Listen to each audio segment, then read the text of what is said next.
அரசியல் பிழைத்தோருக்கு அறம் கூற்றாகும். கடந்த வாரம் ஒரு முக்கியமான ஒரு நிகழ்வு நடந்தது. என்ன இன்சிடென்ட்னா, விடுதலை சிறுத்தைகள் கட்சியுடைய தலைவர் டாக்டர் தொல் திருமாவளவன் அவர்கள் ஒரு கண்டன ஆர்ப்பாட்டம் முடிச்சுட்டு அவருடைய ஆஃபீஸ் போகும்போது ஒரு அட்வொகேட், அது ஹைகோர்ட் பக்கத்தில் ஒரு அட்வொகேட் என்ன பண்ணுறாரு, அவர் காரை கிராஸ் பண்ணி போகிறாரு. அந்த ஸ்பீட் பிரேக்கரில் போகும்போது அந்த கார் அந்த பைக்கை இடிச்சுட்டு அவர் சண்டை போடும்போது அவர்கள் தொண்டர்கள் எல்லாம் என்ன பண்ணுறாங்க, அந்த அட்வொகேட்டை அடிச்சிட்டாங்க. இதுதான் நியூஸ். இந்த நியூஸை சொன்னது யாருன்னா பாலிமர் போன்ற சேனல். எப்படி சொன்னாங்கன்னா, திருமாவளவன் அவருடைய கார் அந்த அட்வொகேட்டை இடிச்சதும் இல்லாமல் தொண்டர்கள் அவர் அடிச்சிட்டாங்க.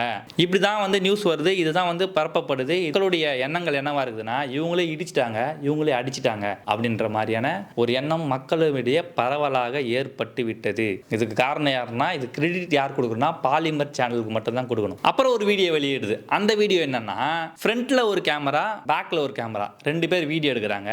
அதே மாதிரி தான் இந்த வீடியோ யார் எடுத்ததுன்றது அப்புறம் வருவோம். இந்த ரெண்டு பேர் வீடியோ எடுக்கிறாங்க. அந்த ரெண்டு வீடியோலுமே காரு பைக்கை இடிக்கவில்லை. காரே இடிக்கல, அப்புறம் ஏன் அவர் சண்டை போட்டாரு அப்படின்னு ஒரு கேள்வி வருது இல்ல. இந்த கேள்வியை கேட்கறதுக்கு முன்னாடி நான் சொல்ற எல்லாத்தையும் கழட்டி ஓர வைக்கணும். என்னன்னா, ஜாதி, இவன் மேல நம்ம கீழே அப்படின்ற அந்த எண்ணம், இந்த ஜாதி, இந்த குப்பையெல்லாம் தூக்கி ஓரம் வச்சா மட்டும்தான் இதுக்கான விடையை நம்ம எடுக்க முடியும்.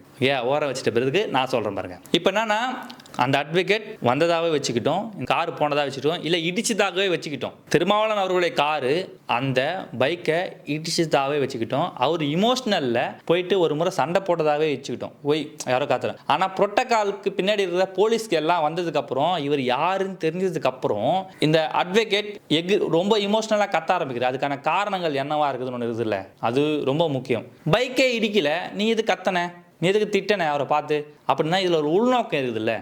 மீட்டிங் அந்த சைடு நடக்குது, அதாவது கண்டன ஆர்ப்பாட்டம் அந்த சைடு இருக்குது. இவர் திரும்பி வரும்போது ரெண்டு சைடும் வீடியோ எடுத்துட்டு பேக் சைடு வீடியோ எடுக்கிற, ஃப்ரண்ட் சைடு வீடியோ எடுத்தது யாரு, எதுக்காக எடுத்தீங்க அந்த வீடியோவை? சரி, ஓகே, நான் இன்னொரு கொஸ்டின் கேட்குறேன். இவரை விடுங்க, இவர் ஒரு விடுதலை சிறுத்தைகள் ஒரு கட்சியோட தலைவர், அது இருக்கட்டும், விடுங்க. அதை தாண்டி இவர் ஒரு எம்பி. ஒரு எம்பிக்கான ஒரு மரியாதை இருக்குது இல்ல. ஒரு நார்மலா இப்போ இன்னொரு எம்பி வச்சுக்கோங்க, ஒரு திமுக ஒரு எம்பி வச்சுக்கோங்க, இப்போ ஆராசா இருக்காரு, ஓகேங்களா, இல்ல கனிமொழி இருக்காங்க. அவங்களாம் இதே மாதிரி வரும்போது இதே மாதிரி உங்களால் இஷ்யூவை கிரியேட் பண்ண முடியுமா, முடியாதா? இதே மாதிரி பண்ணுவேன், சண்டை போட்டுருவியா, போயிட்டா எகிரி சண்டை போடுவியா நீ? அவங்க சண்டை போட்டால் அவன் தொண்டர்களை விட்டுருவாங்களா உன்னை?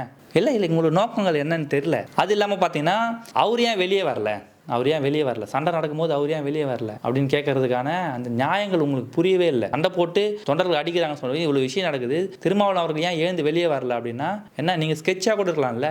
ஏன்னா இப்போ இருக்கிற சூழ்நிலை இருக்குதுல்ல. கடந்த வருடங்கள் தான் திரு ஆம்ஸ்டாங் அவர்களை கூலிப்படை ஏவி கொலை பண்ணாங்க. அதே மாதிரி நிகழ்ச்சி இங்கே நடந்தால் அதுக்கு யார் பொறுப்பு? அதே மாதிரி நிகழ்ச்சி இங்கே நடக்காதுன்னு என்ன சாத்தியக்கூறு இருக்கு? ஏன்னா நீங்கள் இப்போ இந்த போலீஸ் இது ரொம்ப நார்மலாக இதை டீல் பண்ணுறது ரொம்ப ஆச்சரியமாக இருக்குது. அந்த வழக்கறிஞர் மேல மிகப்பெரிய ஒரு கிரிமினல் குற்றத்தை பதிவு பண்ணி, அவன் யாரு, அவனுக்கு முன்னாடி என்ன ஃபோன் பேசினா, ஏன் இது மாதிரி வந்தான், இந்த இன்சிடென்ட் கிரியேட் பண்ணும்போது எப்படி ஆச்சு, இந்த ஃப்ரண்ட் வியூ எடுத்த வீடியோ யாரு, பேக் சைடில் எடுத்த அந்த வீடியோகிராஃபர் யாரு, அதான் இது எப்படி சேனலுக்கு போச்சு, உங்களுக்குள்ள என்ன லிங்க், எதுவுமே போலீஸ் இதை கண்டுக்கவே இல்லை. இது இதுவே ஒரு மிகப்பெரிய அச்சத்தை தான் ஏற்படுத்துது. இப்போ இங்கே அடிச்சிட்டாங்கன்னா அடிப்பாங்க தான். ஒரு தலைவர் இப்போ தமிழக முதல்வர் ஸ்டாலின் வராரு, அந்த இடத்துல இதே மாதிரி பண்ண முடியுமா? எடப்பாடி, சீமான், விஜய் வராரு, விஜய் இதே மாதிரி ஸ்பீட் பிரேக்கர்ல போயிட்டு நிறுத்திட்டு இதே மாதிரி நான் பண்ணுவேன் அப்படின்னு பண்ண முடியுமா?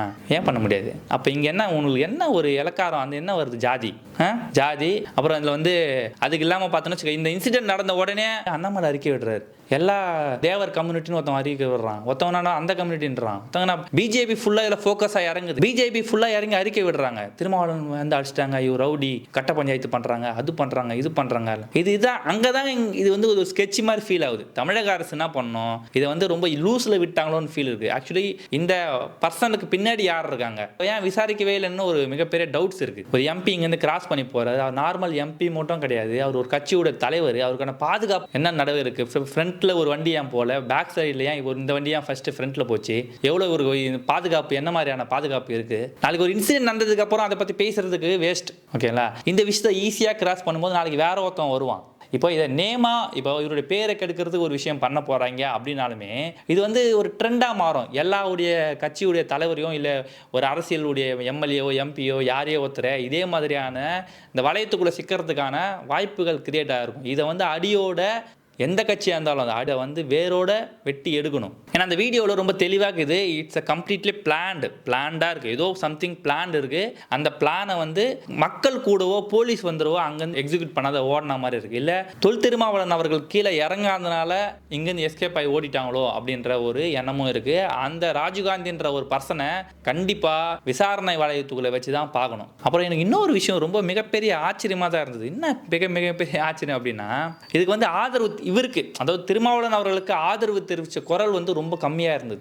இது திமுகவில் ஏதோ ஒரு இஷ்யூ, ஏதோ விஷயம் பண்ணாங்கன்னா முதல் ஆளாக இருந்துச்சு வந்து திருமாவளவன் அவர்களும் அவருடைய எம்பி எம்எல்ஏ எல்லாருமே என்ன பண்ணுறாங்க வந்து அதுக்கு ஆதரவு குரலை வந்து முதல் ஆளாக பதிவு பண்ணுறாங்க. ஆனால் இது திமுகவில் இருந்து ஒருத்தர் கூட வந்து இந்த இன்சிடென்ட்டை இதனுடைய உள்ள அர்த்தத்தை யாரும் வந்து பார்க்கவே இல்லை. இது வந்து ஒரு சாதாரண ஒரு ரோடில் நடந்த ஒரு விஷயமா, அதாவது ரோடு சண்டை, அந்த டிராஃபிக்கில் வந்த சண்டை அப்படின்ற ஒரு விஷயமாவே இதை கிராஸ் பண்ணிட்டு போயிடுறாங்க. அது எனக்கு ரொம்ப ஆச்சரியமாக இருக்குது. அப்புறம் இன்னொரு விஷயம் என்னன்னா, இது மாதிரியான ஒரு நிகழ்ச்சி நடக்கும்போது உங்களுக்கு யாருமே சப்போர்ட்டுக்கு வரல. ஏன் சப்போர்ட்டுக்கு வரலாம்? ஏன்னா நீங்கள் முன்னாடி சப்போர்ட்டுக்கு நீங்கள் இல்லை. பகுஜன் சமாஜ் கட்சியுடைய தலைவர், மாநில தலைவர் திரு ஆம்ஸ்டாங் அவர்கள் கொல்லப்படும் போது நீங்கள் எப்படி ஈஸியாக கடந்து போனீங்களோ, திரு ஜெகன்மூர்த்தியார் அவர்கள் வந்து கைது செய்யும் போது எப்படி நீங்கள் ஈஸியாக கடந்து போனீங்களோ, அதே மாதிரி தான் உங்களுக்கு ஒன்று நடக்கும்போது மற்றவங்க ஈஸியாக கடந்து போகிறாங்க. இங்கே தலித்திய அமைப்புகள் எல்லாம் ஒற்றுமையாக இருக்கும்போது மட்டும்தான் இது மாதிரியான அசம்பாவிதங்களுக்கு தகுந்த பதிலோ தகுந்த விடையோ கிடைக்கும். இல்லைனா உங்களை ஈஸியாக வந்து அட்டாக் பண்ணுறதுக்கும் டீஃப்ரேப் பண்ணுறதுக்கும் ஒரு கூட்டம் ரெடியாக தான் இருக்கும். நீங்கள் விடுதலை சிறுத்தைக்கு ஏதாச்சும் பிரச்சனைனா புரட்சிபாதம் பிஎஸ்பியும் ஆப்போசிட்டாக இருக்கிறதும், இல்லை இவங்க ரெண்டு பேருக்கு ஏதாச்சும் பிரச்சனைனா விடுதலை சிறுத்தை ஆப்போசிட்டாக இருக்கிறதும் இந்த நிலை மேலும் மேலும் தொடருமே. ஆனால் இது போன்ற நிகழ்ச்சிகளும் மேலும் மேலும் தொடரும். எங்களோட கோரிக்கை என்னன்னா, ஒரு தலைவருக்கான ஒரு பாதுகாப்பு இங்கே கண்டிப்பாக வழங்கப்பட வேண்டும். எந்த ஒரு தலைவராலும், நான் விடுதலை சிறுத்தைகள் கட்சியோட தலைவர் டாக்டர் தொல் திருமாவளவன் மட்டும் சொல்லலை, எல்லா தலைவருக்கும் பொது வாழ்வில் ஈடுபடுற எல்லாருக்கும் ஒரு பாதுகாப்பு கண்டிப்பாக அவசியம் தேவை. உளவுத்துறை கண்டிப்பாக இதில் வந்து முன்னின்று இதுக்கு பாதுகாப்பு நடவடிக்கை கண்டிப்பாக மேற்கொள்ளணும். நாளைக்கு ஏதாவது ஒரு இன்சிடென்ட் நடந்ததுக்கப்புறம் அதை பற்றி பேசுறது வேஸ்ட். எக்ஸாம்பிள், இப்போ தான் லாஸ்ட் இயரில் பகுஜன் சமாஜ் கட்சியோட தலைவர் ஆம்ஸ்டாங் அவர்களை இழந்திருக்கும். இது போன்ற அசம்பாவிதங்கள் இனி தமிழகத்தில் நடக்காது இருக்கிறதுக்கு இது மாதிரியான சின்ன விஷயங்கள் இருந்து ஒரு ரொம்ப டீப்பாக விசாரணை செஞ்சு இதுக்கான தீர்வை தமிழக அரசும் தமிழக காவல்துறையும் கண்டிப்பாக இதை செய்யணுன்றது தான் எங்கள் சேனல் மூலிமா நாங்கள் வைக்கிற கோரிக்கையாகும். மேலும் இது போன்ற வீடியோக்கள் வேறு நம்ம சேனலை வந்து சப்ஸ்கிரைப் பண்ணுங்கள், லைக் பண்ணுங்கள். எங்களுடைய ஒப்பீனியனில் உங்களுக்கு ஏதாச்சும் வேறுபட்ட கருத்துக்கள் இருந்தாலும் கமெண்ட் பாக்ஸ் வந்து கமெண்ட் பண்ணுங்கள். நன்றி, வணக்கம்.